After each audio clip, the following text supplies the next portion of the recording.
네, 안녕하세요. 달력이 기록을 공유할 때 달록의 5차 데모데이 발표를 맡은 프론트엔드 티거와 백엔드의 후디입니다. 죄송해요.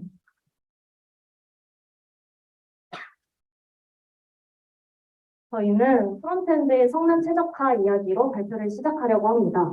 그 뒤에는 목차에 따라서 데모 시험까지 하겠습니다. 그 전에 앞서서 먼저 달록을 간단하게 소개드리겠습니다. 달록은 우테코의 여러 일정 카테고리를 구독해서 일정을 관리할 수 있는 나만의 공유 캘린더 서비스입니다. 그럼 지금부터 프론트엔드의 성능 최적화 이야기를 시작하겠습니다. 달록은 아무래도 달력 부분이 기능적으로 가장 핵심이 되는 부분입니다. 그래서 저희는 데스크탑 환경에서의 달력 페이지를 주요 성능 관리 대상으로 삼았습니다. 그리고 성능 개선은 20%의 법칙에 따라서 20%씩 개선을 하려고 목표를 잡았습니다. 저희가 사용한 성능 지표는 다음과 같습니다. 각 지표의 어떤 성능을 왜 어떻게 개선했는지 지금부터 말씀드릴게요. 첫 번째로 정량 기반 지표에서 HTTP 요청 수를 줄이고자 하였습니다. HTTP 요청이 많아지면 지연 시간이 생기는데요. 이 지연 시간을 최소화하고 싶었어요. 그래서 당장 필요하지 않은 데이터는 요청하지 않는 것으로 개선을 했습니다. 달록에는 사이드바가 있는데요. 개선하기 전에는 사이드바가 닫혀 있음에도 불구하고 사이드바에서 필요한 정보인 구독 정보를 요청하고 있었습니다.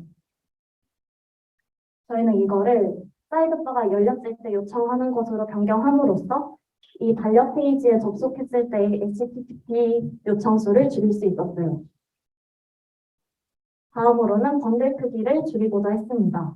번들 크기가 커지면 초기 로딩 시간이 길어지는데요. 저희는 이 시간을 단축하고자 했어요. 그래서 웹팩 5에서 기본적으로 제공하는 그 미니마이저 옵션을 모두 사용하고 CSS 최소화, 최적화, 파일 추출을 완료했습니다. 그리고 아이콘을 개선했고 다이나믹 인풋을 사용해서 코드를 스플리팅했어요. 그 결과 8.6MB였던 번들 크기가 72% 감소된 2.4MB까지 줄일 수 있었습니다. 두 번째로는 시간 기반 지표에서 TTI를 개선하고자 했어요. 저희는 상호작용까지 시간을 단축해서 UX를 개선하고자 했습니다. 저희는 다이나믹 서브셋 폰트를 적용해서 TTI를 개선할 수 있었는데요. 다이나믹 서브셋 폰트를 사용하니까 폰트 파일 사이즈 자체도 크게 줄었습니다.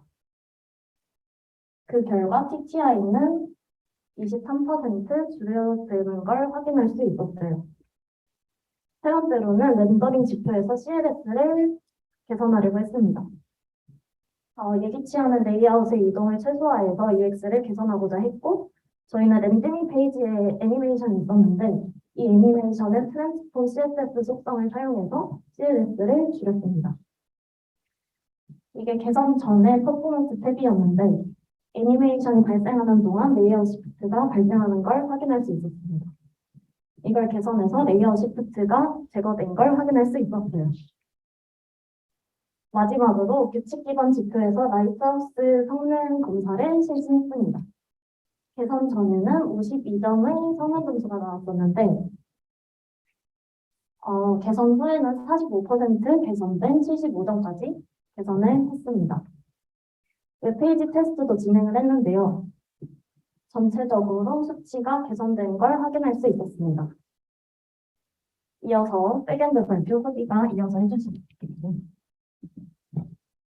네, 이어서 백엔드 톰캣 튜닝에 대해서 말씀을 드리겠습니다. 저희는 톰캣 설정을 화면과 같이 설정을 했는데요. 먼저 어세트 카운트 같은 경우에는 대기 큐에 요청이 쌓인다는 것 자체가 장애를 의미하기 때문에 서비스 장애가 발생했을 때 곧바로 클라이언트에게 에러 메시지를 전달하는 것이 좋다고 판단해서 10 정도로 적게 설정했습니다. 맥스 커넥션스 같은 경우에는 HTTP 1.1 Keep Alive가 예상보다 커넥션이 길게 잡고 있을 것을 고려해서 기본값이 8192로 넉넉히 설정하였습니다. 반면에 맥스 스트레지 같은 경우에는 서버 사양에 굉장히 많이 좌우되는 설정이라고 생각을 해서 직접 성능 테스트를 실행해서 최적의 값을 찾아야 된다고 생각했습니다. 저희는 성능 테스트 도구 여러 개를 비교를 했는데요. 이 중에 JMeter가 가장 저희 팀에 적합하다고 생각해서 JMeter를 통해서 성능 테스트를 진행했습니다. 또한 성능 테스트 환경을 독립적으로 구축했는데요. 프로덕션과 동일한 환경으로 화면과 같이 구성을 했습니다. 화면의 그래프는 세로축이 TPS, 가로축이 맥스스트레지 값인데요. 일단 성능 테스트 대상 API는 가장 많이 사용될 것으로 추측되는 월별 일정조의 API를 선택했고요. V 유저는 100으로 설정했습니다. 여기 보시면 맥스스트레지 값이 5에서 10일 때 가장 좋은 성능을 내는 것을 볼 수가 있었어요. 다음으로 백엔드 데이터베이스 성능 최적화에 대해서 말씀을 드리겠습니다. 저희 서비스에 존재하는 26개의 트랜잭션 중에 80여 개의 쿼리를 모두 분석했습니다. 여기서 사용자가 로그인할 때마다 멤버스라는 테이블에서 이메일 컬럼으로 테이블을 조회하게 되는데요. 하지만 이메일 컬럼에 대한 인덱스가 생성되어 있지 않아서 이에 대한 조회 쿼리가 굉장히 성능이 저하되는 것을 확인했습니다. 인덱스 전후 성능 차이를 분명하게 좀 보기 위해서 1000만 건의 더미 데이터를 4개의 테이블에 미리 삽입한 상태로 인덱스를 생성해 두었습니다. 보시면 인덱스 생성 전에는 실행 계획이 풀테이블 스캔을 하는 것을 볼 수 있고 실행 속도도 35초로 굉장히 느린 것을 볼 수가 있는데요. 인덱스를 생성한 이후에는 실행 계획의 타입이 랩으로 변경된 것을 확인할 수가 있고 실행 속도도 0.061초, 약 574배 정도가 개선된 것을 확인할 수가 있습니다. 반면에 인덱스를 생성할 수 없는 컬럼도 존재를 했는데요. 카테고리 이름 검색 쿼리에서는 라이크 현상이 사용됩니다. 라이크 현상 같은 경우에는 일반적으로는 인덱스를 타지 않기 때문에 추후에는 풀텍스트 인덱스를 사용해서 이를 개선할 예정입니다. 또한 저희는 애플러스의 문제를 발견하고 또 해결을 했는데요. 화면과 같이 MDT 목록을 조회하고 각각을 순회하면서 DTO로 변환하는 과정에서 불필요한 다수의 셀렉트 쿼리가 전송되는 것을 확인했습니다. 이를 스프링 데이터 JPA의 엔티티 그래프 애너테이션을 사용해서 패치 조인으로 N+1 문제를 해결했습니다. 다음으로 기타 개선 사항입니다. 저희는 원본 데이터베이스 서버로 MySQL을 사용하고 있는데요. 백업 서버를 따로 구축을 했습니다. 백업 서버에서는 크론 탭이 주기적으로 스케줄링 작업을 돌아 MySQL에 덤프 요청을 합니다. 이때 덤프 요청 시점은 매일 자정입니다. 나중에 추후 데이터베이스 레플리케이션을 사용해서 이 구조를 좀 더 개선해 볼 생각입니다. 또한 저희는 로그인 시 위와 같이 구글에서 확인하지 않는 앱이라는 광고가 떴는데요. 구글 클라우드 플랫폼 앱 등록이 완료가 돼서 더 이상 방금 전 화면과 같은 경고 메시지는 뜨지 않습니다. 마지막으로 레벨 4 향후 계획에 대해서 공유드리겠습니다. 저희가 계획 중인 신규 기능과 프론트엔드, 백엔드 향후 계획은 화면과 같습니다. 시간 관계상 자세한 설명을 생략을 하도록 하겠습니다. 다음으로 티거가 이어서 데모를 시연하도록 하겠습니다. 네, 발록은 이번 스프린트 기간 동안 새로운 기능을 2개 추가했는데요. 이 달력의 칸이 보여줄 수 있는 일정보다 더 많은 일정이 있는 경우에 일정 더보기 버튼이 생깁니다. 이 버튼을 누르면 모든 일정을 확인할 수 있고 여기에서 일정을 다 제어를 할 수 있어요. 그리고 회원 탈퇴 기능도 구현을 했는데요.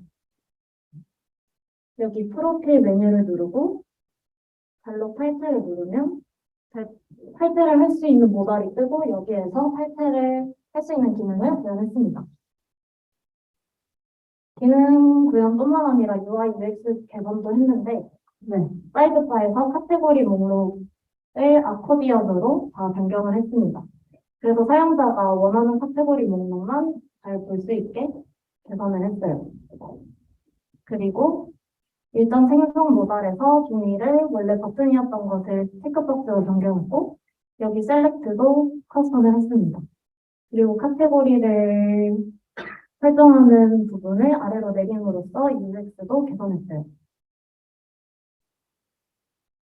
일정 수정 모달에서 마찬가지로 종일과 셀렉트를 커스텀한 것이 적용이 됐고, 원래는 카테고리 수정이 안 됐었는데, 카테고리 수정 기능까지 구현했습니다.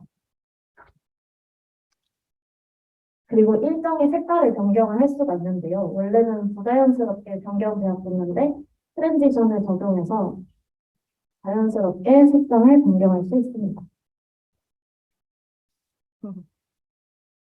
그리고 원래 캘린더가 크기가 고정이 되어 있어가지고 화면에 다 가득 차게 보이지 않았었는데 이제 화면에 다 맞춰서 어느 화면에서도 캘린더 뷰를 꽉 차게 볼 수 있어요. 그 외에 자잘한 UI UX 개선은 달록을 사용하시면서 확인해 주시면 감사하겠습니다.